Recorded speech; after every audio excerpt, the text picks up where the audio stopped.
You know, for a second I thought we were playing Destiny 2.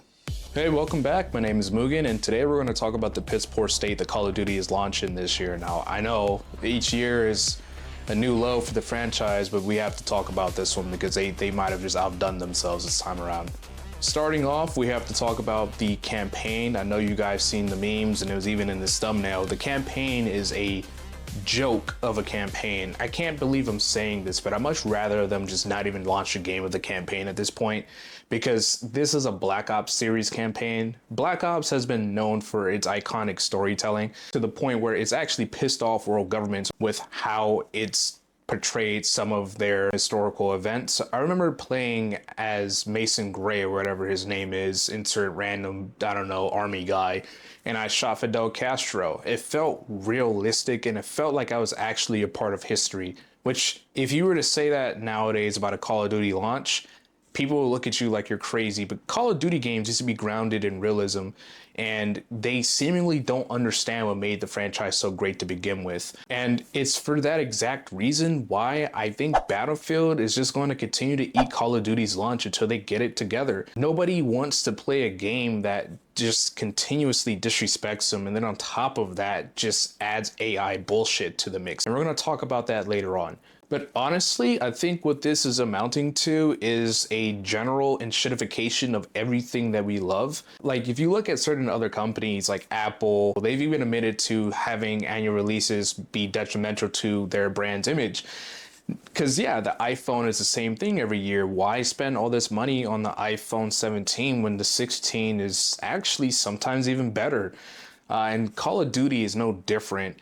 It's falling subject to just having to be an annual release. And quite frankly, similar to games like FIFA, Madden, and 2K, it can just be solved with an update, which they are already doing with these battle passes that introduce new guns and skins and sometimes maps, if I'm not mistaken, to the game. It really blows my mind how they continue to give us slop year over year instead of investing in IPs that are doing very well. I'm not saying Call of Duty needs to be a game that is just one game for 5 years. That's certainly not the case. But at the same time, it doesn't need to be an annual release. Now, I understand why they do it, because they have to appease shareholders. But when you feel like you need to rush a game to the point where the story is horrible, and then you have to use AI bullshit and AI slop to get things done to meet deadlines to the point where now Congress is getting involved with your fucking bullshit, I think shareholders might understand the need to have non-annual releases for their most important franchises.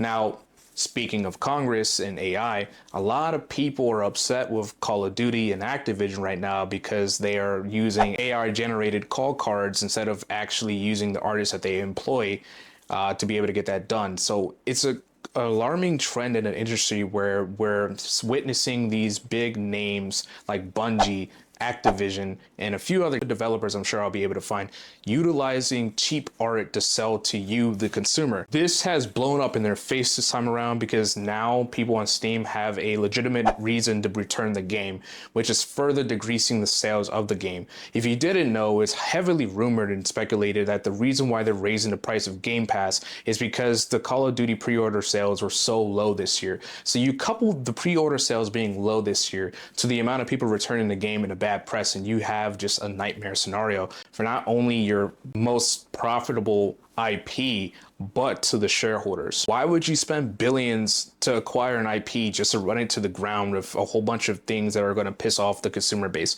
It's the same thing that Star Wars fans went through when Disney acquired the IP. We all thought for a moment that, you know, how could it possibly fail now that it has quite literal Disney money? But if you look at the franchise today, it's a far cry from what it used to be when George Lucas was behind the steering wheel. Now, to give credit where credit is due, I do think that there are some welcome additions with this launch, such as cross progression with your weapons. So any weapon that you level up through multiplayer will be the same as you leveling up through campaign and through zombies as well, which is a nice and welcome addition. It's not anything that's going to save this game, but it's nice to see that they are at least trying to make the product a little bit better from last year. Another welcome addition to this game is the TTK is a little bit higher than previous titles, so it feels like, you know, you have a chance of actually surviving a gunfight versus previous titles.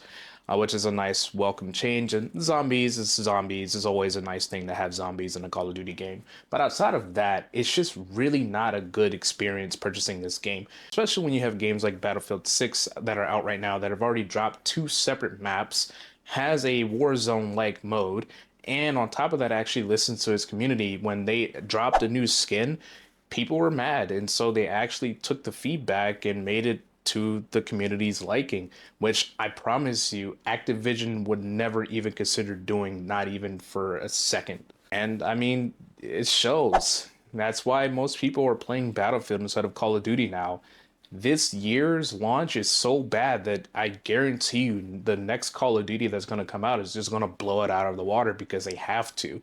Microsoft is really looking at the Xbox division like it needs to start generating the money that it's been spending, because it's like having a kid take your black card and go buy a Bugatti with your money and then not have any money to their own name. It's not going to be something that's sustainable for the future of Microsoft, and it's not going to be something sustainable for the future of gaming.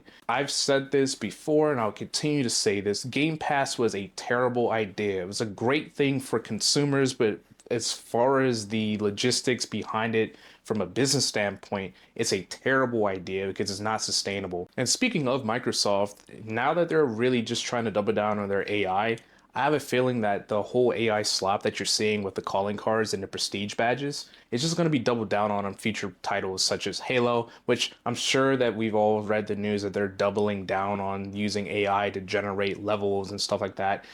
Developers will use any means necessary to cut corners and belittle the manpower that they actually have, while the tools that they are using to do so are stealing from them at the same time. It's really scummy behavior, and I really hate to see it in the industry. So it's really a nice feeling to see that as consumers, we're standing up to them and we're returning these games and letting our voices be heard with our wallets. You know, we're voting with our money. We're going to play Battlefield or Arc Raiders instead of playing this year's Call of Duty, which has been a sure thing every single year up until this one. This is the worst launch. And let's talk about these calling cards, because, like, sure, using AI to make a couple of them, fine. But when it's all over the place and you made it so that the prestige badges that people get, people who spend time, money, and effort on this game and wear these prestige badges with the pride, you know, with a sense of honor, it's really disrespectful to your hardcore community to be able to just present such rewards for their time and efforts. They don't need to play your game. They're playing your game because they want to play your game. And it's something simple like a calling card. I can go in Canva right now and probably create something that looks a lot more believable and cooler than anything that they did with AI. It's just that bad. I don't understand why these developers insist that we want AI slop. We really don't. You can't have a human narrative generated through AI. And I'm all for using AI to make your staff more productive. I use AI to help me write scripts, and I, take my liberties with it and tweak it to my own liking, only for me to just basically go unscripted for most of my videos anyways. But I use AI. A lot of the people that you know use AI. I'm not saying that they can't use AI, but AI shouldn't be the end all be all, especially when it's producing garbage like this.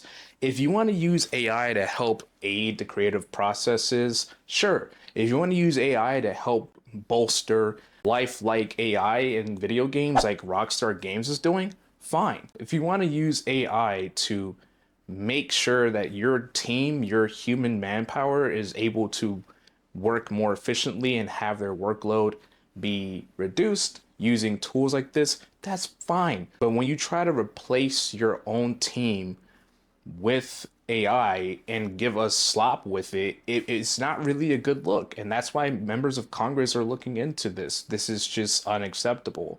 But hey, that's just me. Let me know your thoughts down below in the comment section. I know this video is definitely not scripted. I'm really sorry for that. But any kind of feedback that you guys have to how I can make my videos better for you to watch, let me know down below in the comment section. And yeah, until next time.